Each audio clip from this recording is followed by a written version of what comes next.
morning. Again, my name is Brad Dunbar. I'm the regional manager here in the Midwest, working with Zimmatic dealers throughout the states of the Dakotas, part of Minnesota, Nebraska, and even up in Manitoba. So today we're going to visit a little bit about FieldNET. And Russ said, hey, there's a change coming.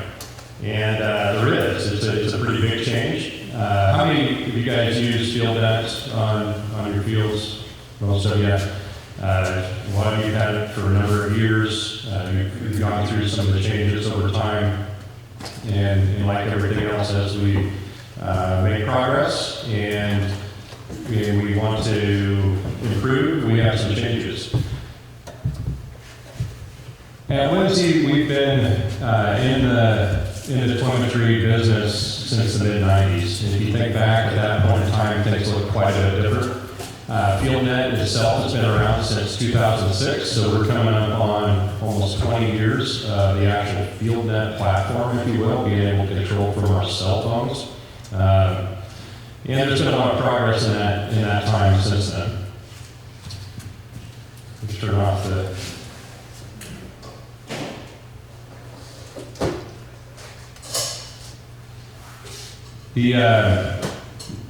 The improvements that we've seen over that time, from full control, from just monitoring back when the Field Century product was out there, we've had changes to what we've been able to do on crop modeling, and then also irrigation scheduling. So quite a few changes out there. When we take a look at what does FieldNET really do for us, we're looking at, hey, this is the big thing. I think is it saves us time, right? It helps us do a better job monitoring. Like Russ said, you know, we're continuously, I don't say scrutinized, but more people are interested in what's going on, right? With our groundwater, with how we're taking care of natural resources.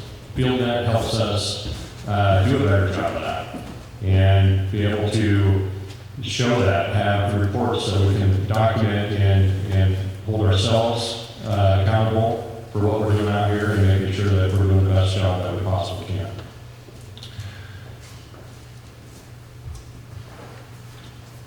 I think the other big thing is it saves us money. If we're doing the best job that we can irrigating, we're using less capital resources pumping water, we're able to utilize fertilizer better, and we're able to have higher yields in the end. So I think that's some of the big advantages to FieldNET. When we talk about the different products that we have on the FieldNET platform, obviously the Zimmatic panels have a very quick integration into FieldNET. All of our new panels on new pivots come out with FieldNET actually in them. If we have an existing pivot out there or a competitive brand, our FieldNET pivot control allows you to get to full control on the machine, and it's able to have a clean platform on an operation regardless of what brand of machine's out there.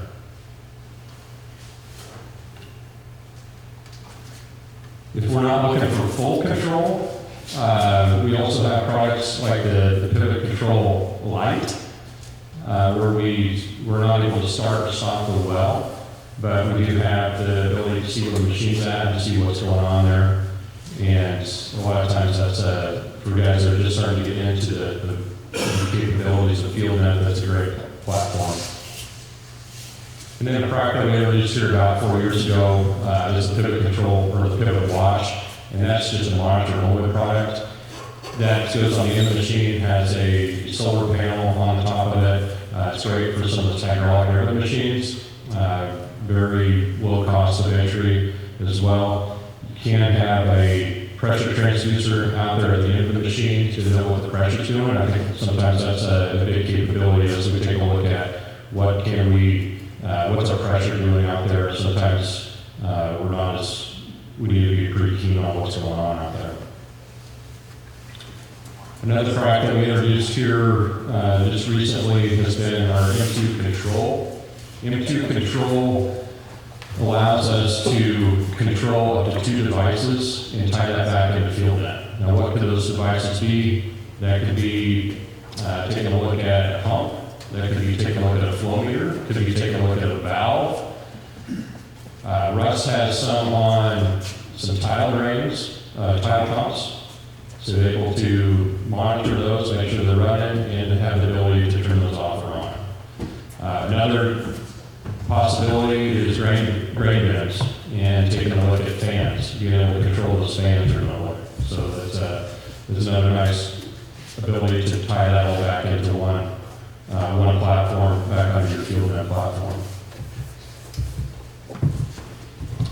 Here this spring, winter, are we in spring or winter yet, guys? I'm not sure yet. I think we're still winter, right? Or were we fall, spring? Maybe fall, spring.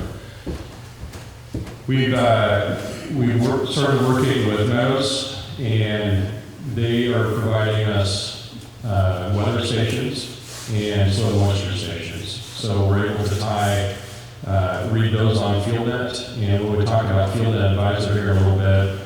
We're able to utilize that information to tie back into our FieldNET Advisor, irrigation scheduling, crop monitoring, in addition to our virtual weather and crop modeling that we work with DTN on. So we'll talk a little bit more about that here in a little bit.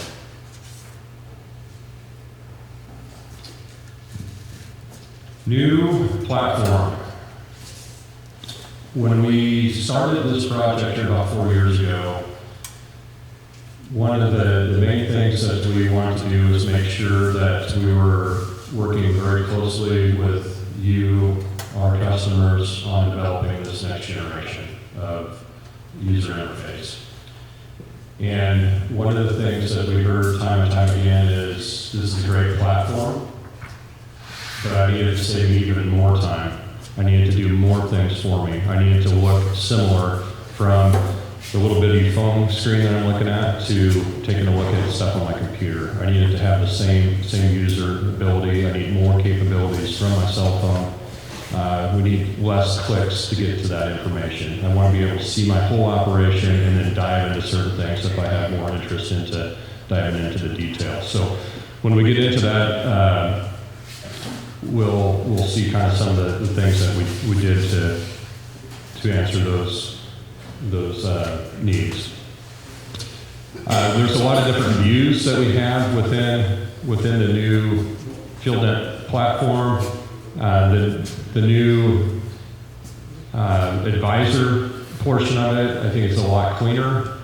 It has a lot more capabilities, and that's going to come up, I hope, on, hey, this is cool, but what's the cost? And we'll talk a little bit more about that as well. A lot of different reports that we're able to dive into, crop water use to irrigation recommendations, even into pressure modeling throughout the field. If you want to take a look at, hey, what's the pressure at different zones in the field, we can model that out through the year as well. And some of the changes that you're going to make on the machine, down to irrigation plans, making the changes to the end gun. I think it's a little more easy with this new interface. And then also just user management, being able to quickly add new users, break into different groups. If you want to have different guys taking a look at different fields for you, or just monitoring. Irrigation scheduling reports, we can take a look at the whole operation and take that into a list view to quickly see, how many hours we ran, how many total inches pumped across different fields. I mentioned the water pressure view and crop water usage reports. I'm going to talk a little bit about the soil profiles across your guys' farms and take a look at how we're utilizing that within Advisor.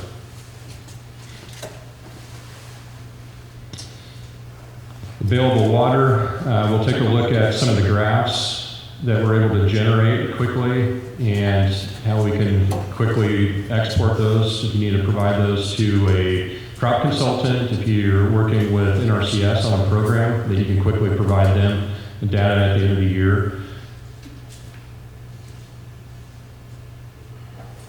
And then in-season crop growth stage. So we actually show what the total GDUs are throughout the season in the projected growth stages throughout the year. I think sometimes that's pretty helpful as we are looking at different crops that we're growing.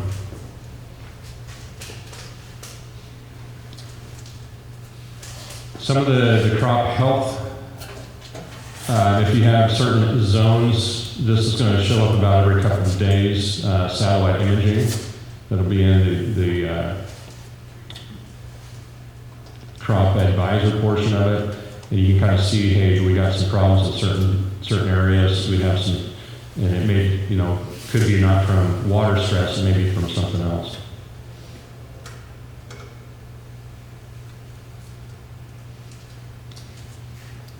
Our rainfall data, if we don't have a Meadows weather station out there, is going to come from DTN, and that's going to be based off of satellite imaging and then also other weather stations that they have in the area or public information that will come together to estimate the total rainfall in an area.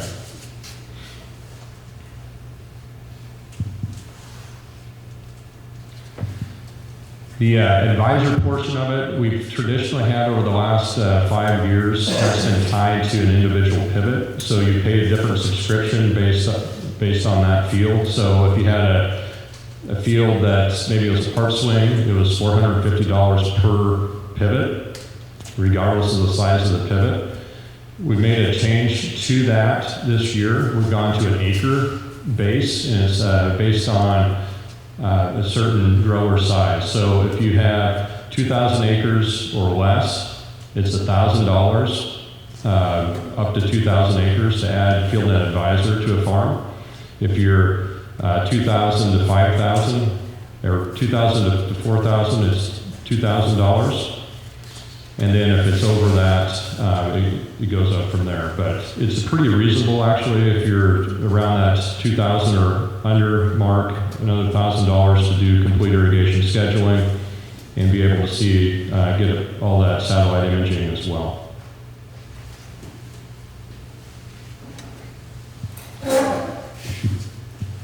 So like I mentioned, when we went through and started making a lot of these changes, it really came back to Lindsay working very closely with producer, because this is really about you guys. What do you want to see? What do you want to see us bring to market next?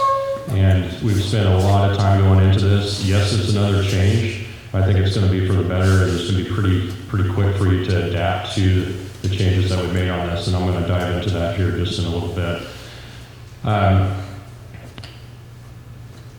We've especially seen it over the last 3 years. Everything's getting more expensive. Everything. And we have to do a better job managing everything that we do. But something else that's, I think, getting more expensive or less is the amount of time that we have, right? And how we utilize that time. Whether we're, are able to run our operations better, whether we're able to spend more time on hobbies, with family, whatever. Time is pretty precious as well. So that's something else that we've spent a lot of energy on, taking a look at how do we help you save time and do the best job that you can in your farming operation. Kind of rolling back into time is taking a look at the complete operation and being able to make the best decisions that you can. And that's something else that we've really focused on, is trying to take a look at the broader operation. What else can you tie in FieldNET into, like the grain bin monitoring, well monitoring, et cetera. It's been pretty key. We've really tried to make this an easy-to-use product that you can quickly get on, get to the meat and potatoes on what you need to see, and make those decisions. And I think something else that we're really proud about ever since we started FieldNET is how we've taken what we've learned and really brought in a team around that.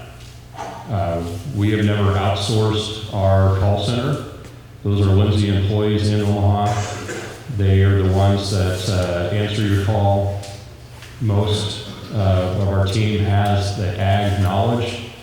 They've grown up on farms. They understand what's going on in the field, they've been there.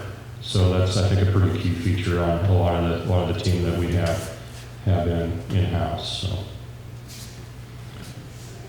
Before I go to the next, into the live version, and I'm going to actually jump into my farm and show you FieldNET and FieldNET Advisor on that and what it looks like in the next gen. Before I get into that, any questions at this point?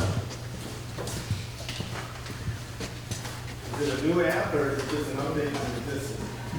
It's a good question. It is an update.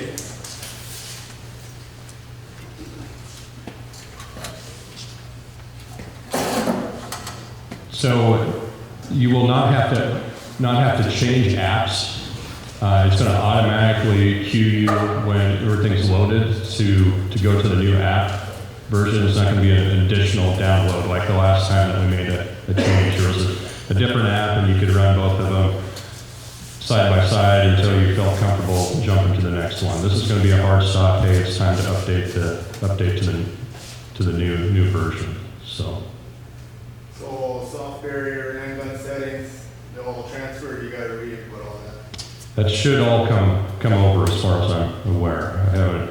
That's a good question. I need to double check on that. But all your past data should come straight over.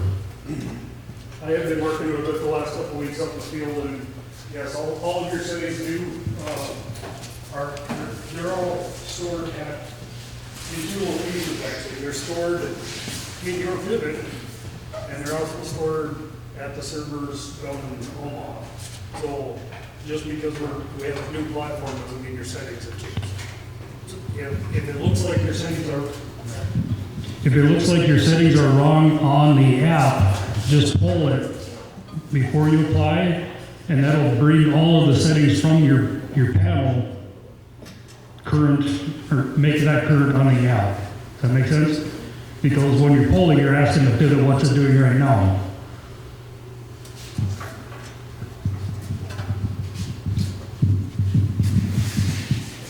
So this is a live look, and like I said, this is actually my family's farm in Nebraska. When you log into or get on your app, this is going to be what pops up right away. So you're going to be in the action right from the start. One of the key goals was to eliminate the number of clicks. So this is what it's going to look like, whether you're on your phone, a tablet, on the website. I will say right now, if you want to get on the site and take a look before it goes live on your phones with the app, you can get on your FieldNET account, and there's going to be right on the home screen, you'll be queued up, and it'll ask you if you want to take a look at the next gen. If you click on that, it'll bring up your farm in the next gen. On your phones, we have everything on test flight right now until we make the full transition. My recommendation would be just wait. If you want to see the next gen on your fields right now, get on your website and take a look at it there, or if you do want to see it on the phones, just use the website and enter it that way versus on the app version. So on when you get into your pivots here, you're going to see over on the left side of the screen, you're going to see this pivot, and that's going to be where you're going to go on to actually make changes to the devices. So it'll pull up your region. The first time you get onto it, you may have to adjust that a little bit so you're not going in and having to zoom in and out to get everything on, and you can do that over on the right side here on this little bar looking thing. Once you zoom in to the fields that everything's where you want it, you'll hold down for I think it's 2 or 3 seconds, and it'll automatically set that as the map that you want to see when you get on right away. If you want to make some adjustments to the way it displays as far as color-wise, it's over in the left-hand corner here.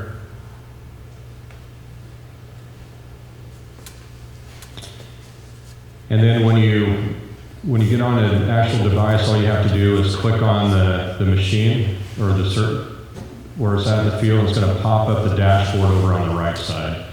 And this is going to look fairly familiar to you as far as being able to make changes, as far as your reverse, forward, stop, turning the water on and off, any adjustments you want to make either by a percentage, dialing in an actual water amount, or putting a circle time in. Your plans are going to be in a little bit different spot. They're going to be right underneath the manual settings, and you can pull up your plans section of water use. If you're using Advisor, it'll actually put a plan out every day as far as what its recommendation is, so those will be listed in your plans as well.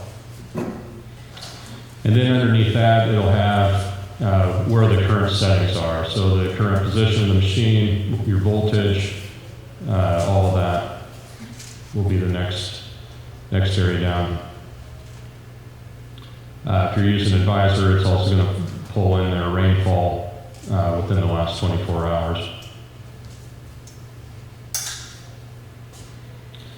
Getting down a little bit farther, with Advisor or Water Trend, it's going to have the next 7 days of water usage for that crop. It's going to have the forecasted precipitation on Advisor, and it's also going to have, like I said, the past 24 hours of rainfall. Your accessories are going to be the next portion down. If you've got a chemigation pump tied to that machine, your auto restarts, remote lockouts are also in there. And then if you want to have an auto stop or auto reverse off a barricade, those would be the last parts of the controls.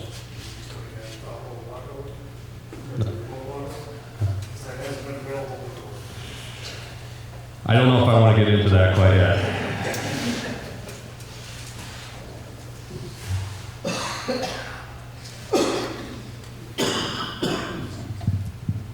So that's kind of the main controls that you're used to having on the pivot itself.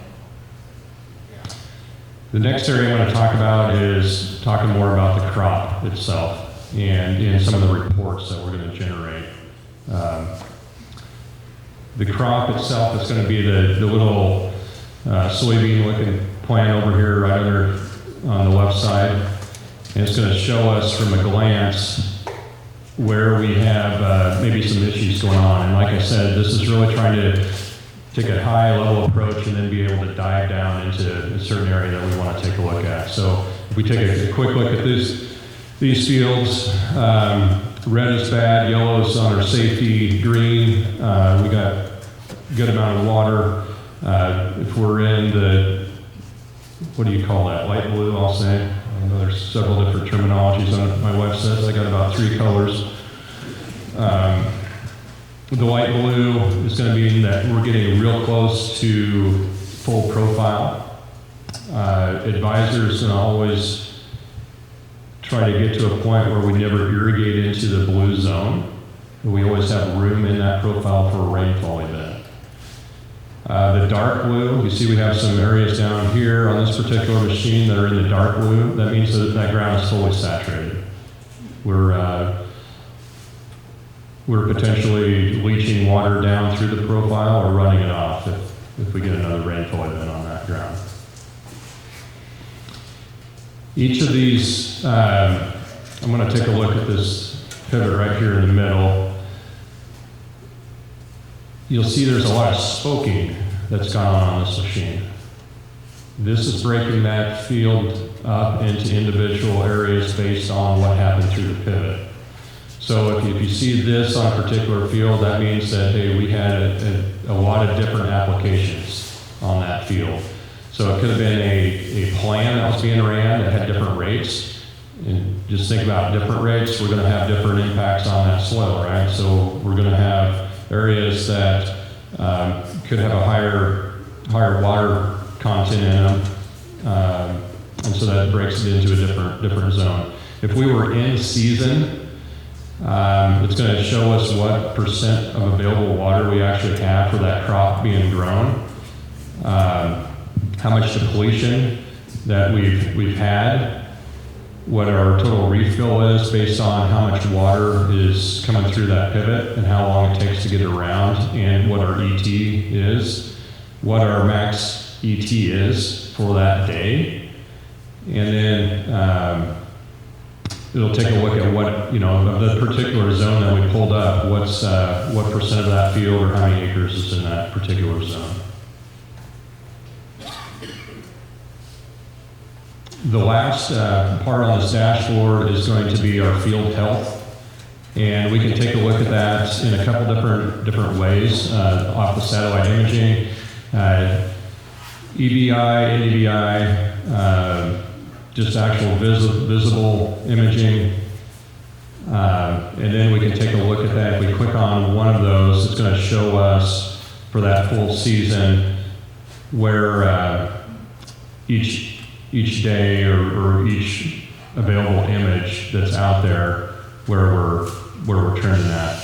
Also, I want to get us back into the actual growing season here a bit so we can take a little closer look at this particular field. So this particular field is actually split in between field corn and popcorn. So over on the left side was popcorn, and over on the right side was field corn, and then actually clear over here was a strip that came off as silage.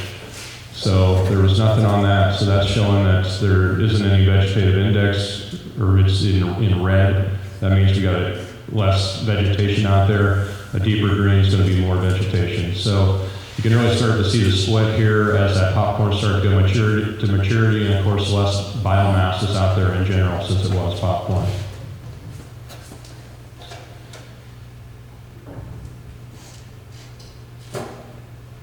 And you can see kind of the big change that we had in a short amount of time here in September as we were getting towards maturity.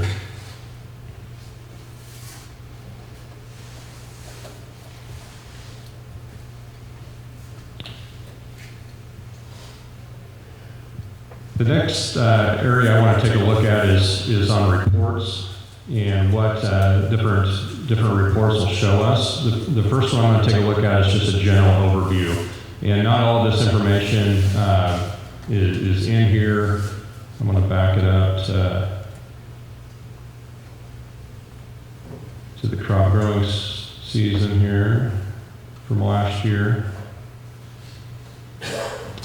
And this is going to show us total hours ran for each machine, the total acres that were applied, average flow for each pump, average depth applied, and then the total acre feet. So that's a quick glance that we can take, and then we can dive into each of those fields if we want to, and then that's gonna dive actually into each individual day to show what that total pump time was. If you want to get into that type of data, we can also export that to a PDF or a CSV file quickly. And you can see we saw a lot of the little spoking on that first image that we saw. We can see we were doing this actually as a new machine that we were just getting up and running. You can see that we actually applied a little bit more up here where we were just getting it running versus the rest of the way around the field in areas where we actually had a different plan running too.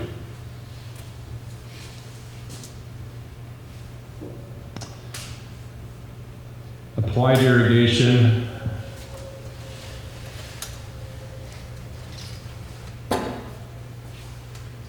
Is the next report that I'll show you.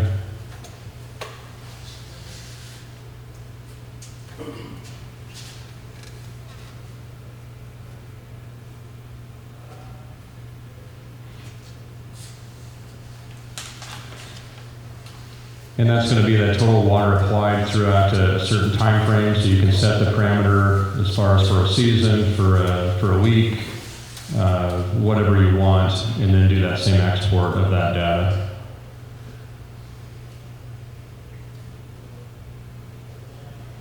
This one's something new to us. is taking a look at water pressure. And I think this could be pretty helpful for guys that have a lot of maybe elevation variability that you may have some areas of the field that don't have enough pressure to keep up with that sprinkler pack, or there could be some spots that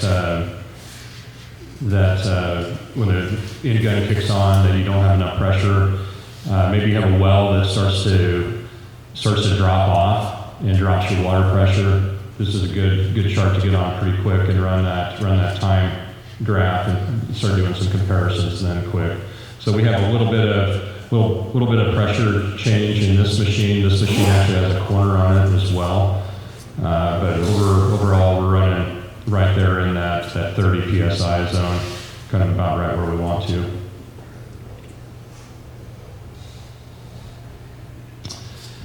So that's more on the equipment reports that we're able to get into quick. The next ones I want to take a look at is crop health and what that can show us. We already kind of went over this one as far as the imaging and the different types of images that we can take a look at. I think the one that you're going to use most is available water. And when we pull that up, we've got, again, a lot of different areas where we had different rates applied to it. We just click on a particular area that we want to take a look at, and it's going to pull up this graph. And I think this is going to be where you're going to spend most of your time if you're going to be looking at reports. So what we're looking at in this particular graph, over clear on the right side, is this is our water, this is our bank, right? This is our soil profile. How much moisture can we put in that profile? And this takes a look at from when we planted that crop, what was going on. When we planted that crop, we were in crop stress. We had very, very little moisture in that profile to a point we needed to turn the pivot on basically to plant on some of these fields. We quickly got some rain, and you can see in this white line, it bumped us up closer to full profile fairly quickly. On the bottom of this particular chart, the dark blue, that's going to be a rainfall event, and the light blue is going to be an irrigation event.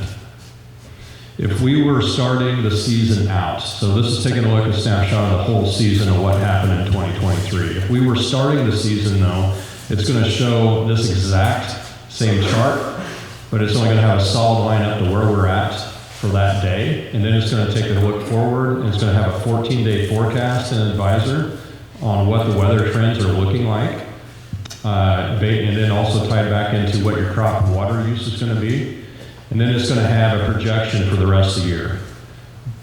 Most of this goes back 30 years of data, and that's a partnership we have with DTN for that particular area, that particular crop that's being grown. So we can project out and say, okay, we got the 14-day forecast, but on average, here's what we're looking at. Here's where we're going to start using more water. Our ET is going to bump up. Here's where we're going to need to irrigate at. It's going to have those recommendations all the way from when we plant that field. And of course, as we go through the year, that's going to change a bit based on what precipitation we get, what the weather is looking like, if we have some hot, dry spells, or if we get some rainfall events, or if we have a fair amount of cloud cover or not as much wind. That makes some difference too. So you can see this particular field, we start to get some really good rains as we got towards the end of May there, and also towards the end of June.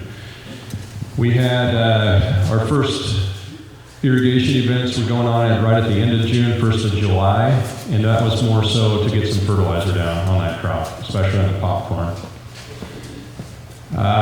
We got really dry towards the end of July, and that ET, and I'll jump into that chart here in a little bit, our ET jumped fast. Just the weather that we had come in, and based on where that crop growth stage was at, as we were getting into the ET area. We picked up some rain right at the first part of August, and things were looking pretty good. And then all of a sudden we got slammed with a really, really hot, dry streak and wide open skies towards that middle part of August. And thankfully, we were in a spot where we had a full profile right there at the first part of August, and we're able to keep up with irrigation in that particular zone the rest of the year out. This particular map can be exported as well. All you have to do is go down and hit generate report. And then you can just simply print that. And this is an interactive report here as well that you can go over day to day and see exactly what that each of those were as far as the amount of potential rainfall, the amount that you irrigated, and then as you get down towards the bottom of the report, it goes day by day for each of those items.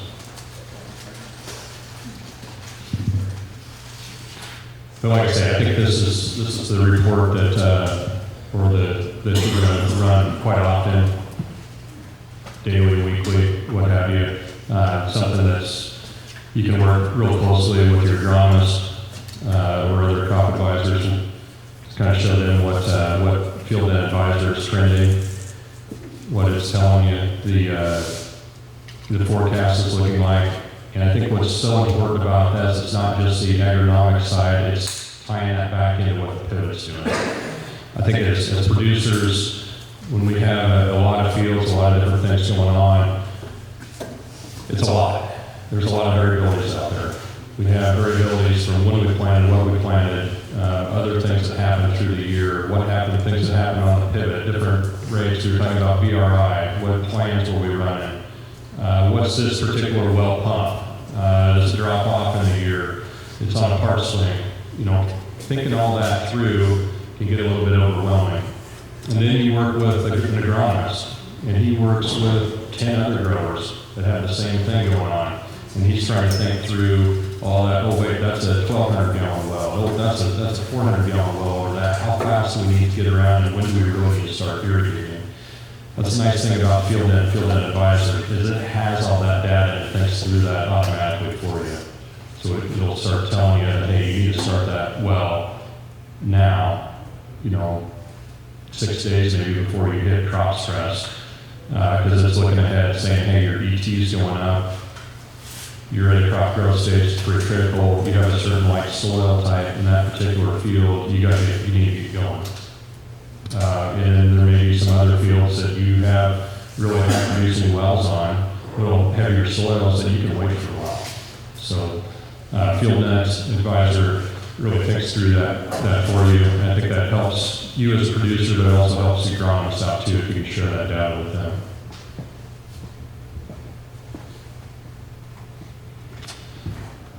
ET.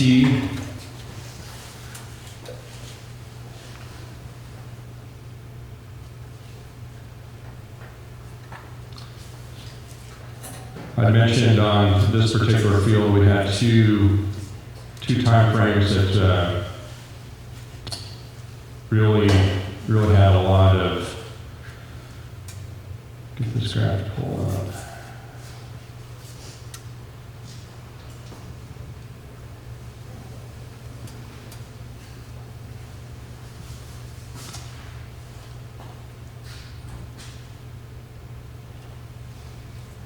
We had two time frames in the year towards the end of July and then towards the end of August that really hit us hard and fast. And we're traditionally in a spot where we get into B17 to BT R1, where we'll use corn will use 30 plus hundreds. We had a few of those days that were punching towards 40, and some of those days continued for a while. Where typically, we get into that BT R1 stage, and that goes on for 4 or 5 days. Usually we'll have a couple cloudy days in that mix.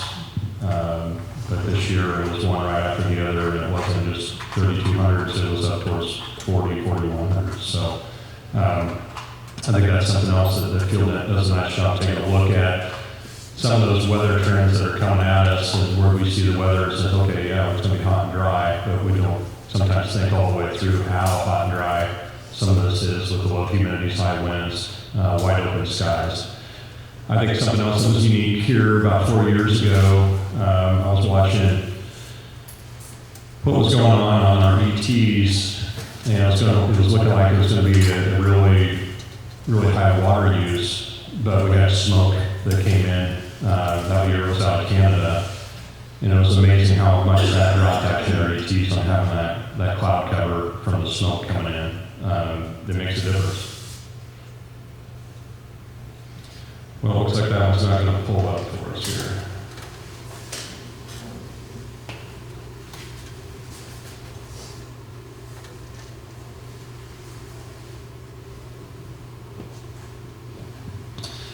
This here is just a graph of our GDUs. When you start Advisor up, it's going to take a look at what the relative maturity of the hybrid that you're planting. It's going to what day you plant it, and it's going to start running that GDU based on what the hybrid is and what the growing conditions are for the year. So this is, some guys find this interesting just to go out and see what growth stage that they're in and where they're at on that, the cumulative GDUs.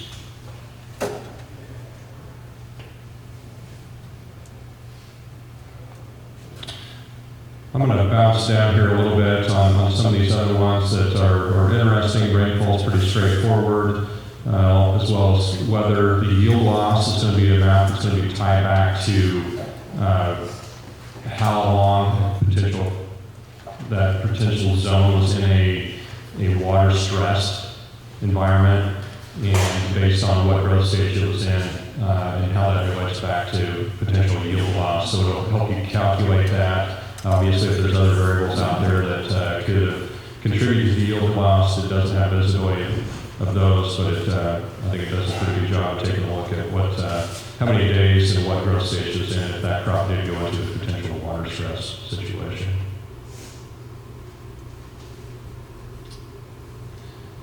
Crop water usage.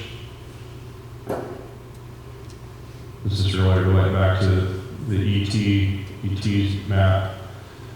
So you can take a look at crop water usage for this particular zone in the field, all the way through each growth stage.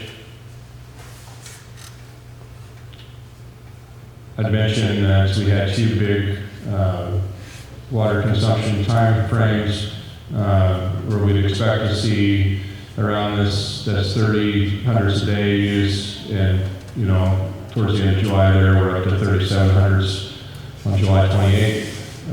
You can see exactly where you have a rainfall event that happens and that ET bumps down.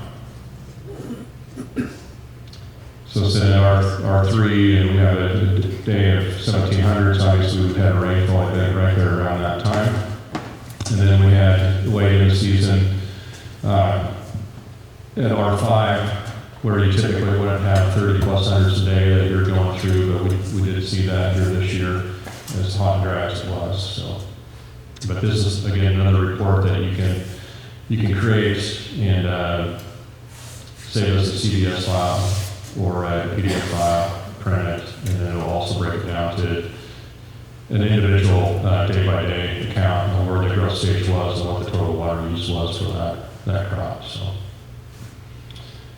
a lot of different data that we can start jumping into and dive into depending on what you want to see and what's of interest. So, as I mentioned, the FieldNET Advisor portion of this is going to be broken out by acre. It's going to be pretty reasonable depending on how many acres you sign up for. Again, 2,000 or under, right at $1,000 for the season, and then it breaks into two different levels above that. So, any questions on anything FieldNET Next Gen or Advisor?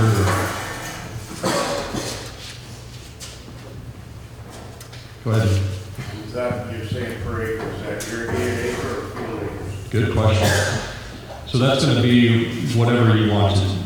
If you have 3,000 acres and want to only sign up 2,000, great. That can be irrigated or that can be dry land. So if maybe you have 1,200 acres of irrigated and that's what you have, you're gonna be in that price range, but you have more dry land, go ahead and sign up the dry land too. Because it's gonna show the same information. Obviously, it's not gonna have an irrigation event reflected in that soil moisture, but it's gonna show you exactly what that soil moisture is even on the dry land or the dry land corners, so. I've been using it on some of my dry land fields as well. I'm going to make a disclaimer on this, but I was kind of using it also on a crop loss on my dry land acres. Seeing where I was in crop stress in those dry land fields, and as it estimated what my crop loss was and what my potential end yield was going to be at. Kind of gets you thinking about crop insurance, kind of gets you thinking a little bit about even pre-marketing stuff in the year, and we all know what that would have looked like over the last couple of years on corn markets. Thankfully, we had a little bit of improvement here the last few days, but been a little bit challenging per se. But that could be a tool that you use for crop modeling, crop marketing, even too on some of those acres. I just add to that answer, when we're setting up advisories, it just depends on which acres you want covered. So I mean, we create the maps, or you can too, but it's just whatever area you cover, that's what you're getting the recommendations on. I don't know if I mentioned this. When we pull in the information on your field, obviously you're putting in your plant date, your hybrid, so we have those DDUs. We're pulling in your soil information based on the Servo database. So we're using those soil types, we're using those soil water holding capacities.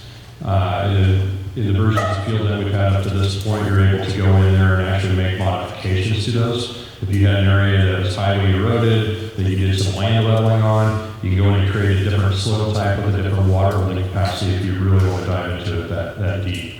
Or make some adjustments based on where those delineation lines are if you have multiple soil types.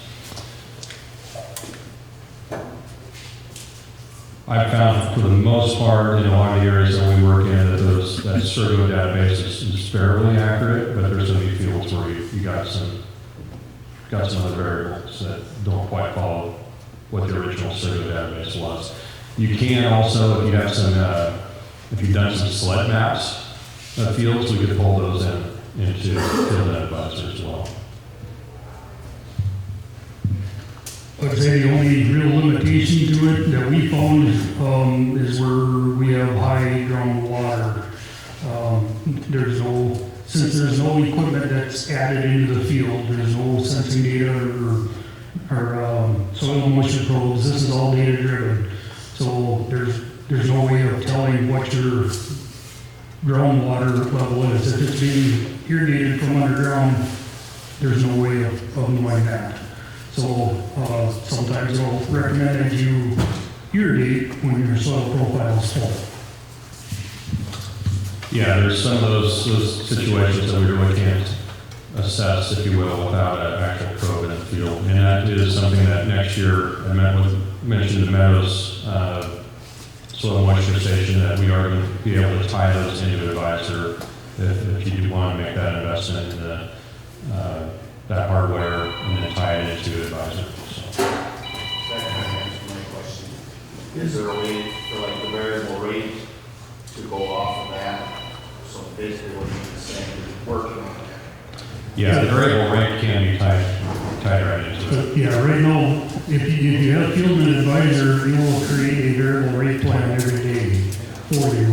And you don't have to have a full variable rate irrigation system on. You can just have a speed dependent variable rate, which if you have FieldNET, you have that.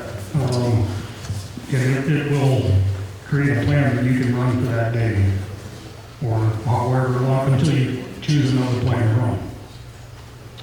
Yeah, that's the nice thing on the VRI. It's going to be taking a look at what the past plans have been that you ran on that VRI. So there's going to be lots of pieces out there that you're custom wired to all the way through. So, Is that subscription rate for regular FieldNet going up? I got an email or something. Yes. So we are making an adjustment to the subscription rate for FieldNet with a lot of the changes that have been made. I think it's been a little while since we've had a subscription rate change. The standard rate on full control will be going from $300 to $340, and depending on number of machines and discounts, would go down from that point. One thing also to remember is there's the FieldNet, and then there's the add-on with the advisor. So you don't have to have the advisor, it's an add-on, but it's an additional cost too if you add that to your FieldNet.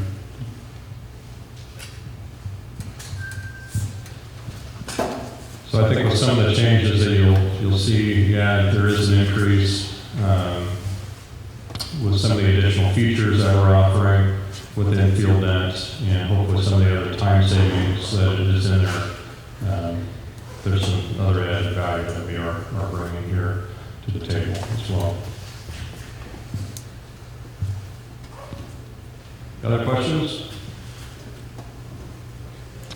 Well, I appreciate the chance to kind of share what the next iteration of FieldNet is going to look like for you here this summer. Be around here the next bit after lunch to answer any questions one-on-one. I think next, Clark.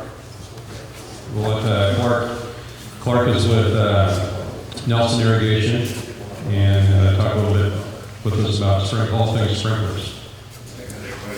Sure.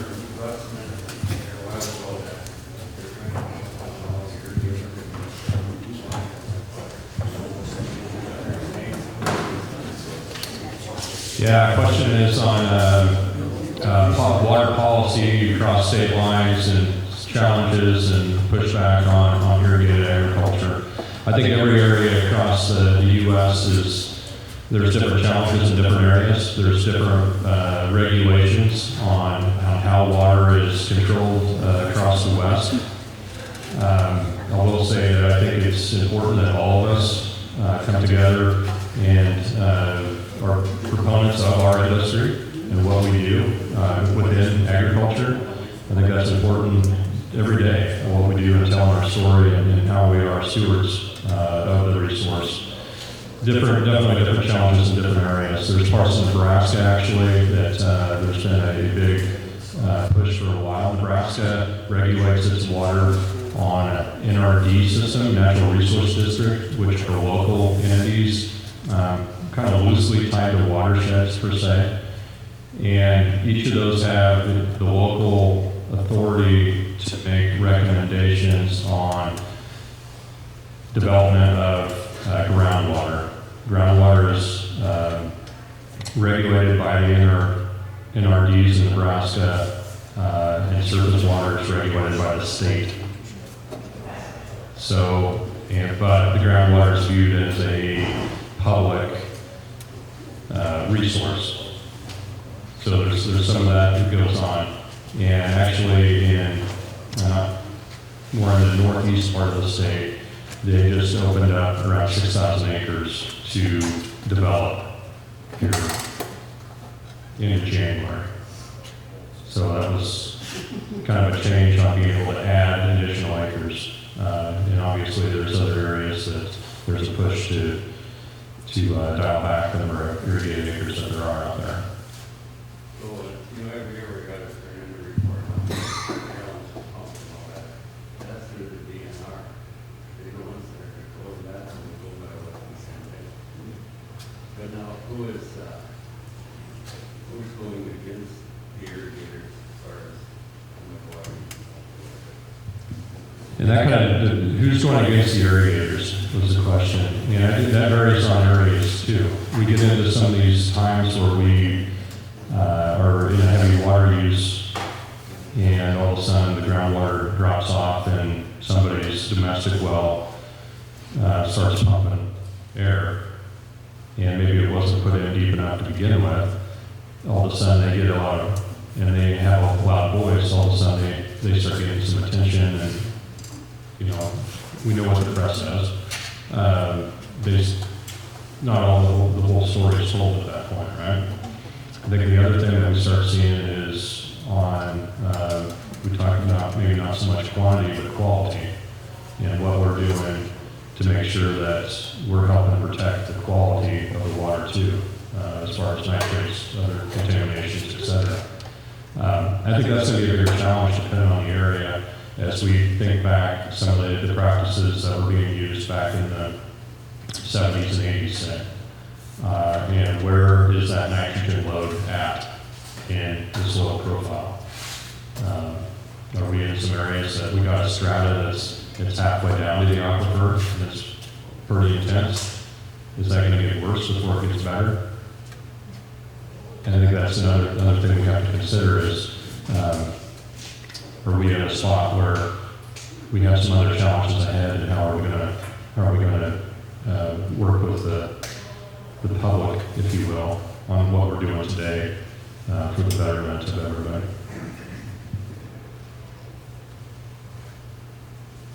Lots of challenges out there, but I think, you know, we have a good story to tell. We have data on what we're doing today to help back up, you know, that we're being good stewards out here. So. All we've been talking about is irrigation, but we gotta have a certain amount of water to make that work. We do have to have a certain amount of, it still takes a certain amount of water to grow a corn crop. Yeah. But you know, I got a shallow well that's only 36 feet deep, but my drawdown, I used to make sure I got a 3 pump now, but I only drew the water down 3 feet, maybe 500-600 gallons now, I'm pumping 1,000 now. And the well is shallow, so I'm closer to the ground further.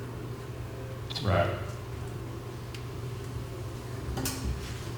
Yeah, I think it's interesting from area to area, you know, where we're taking water from, whether it be surface water, groundwater, and also where there's an interconnection between the two, and how that's regulated. And it varies state to state, and there's a lot of the states that work off the Western water law, and then we have areas like Texas that doesn't, and it's you know, kind of the he with the deepest and biggest straws who has the water.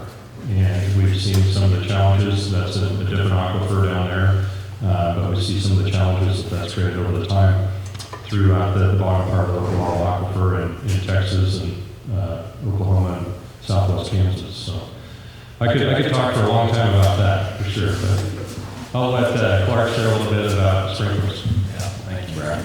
I'll reiterate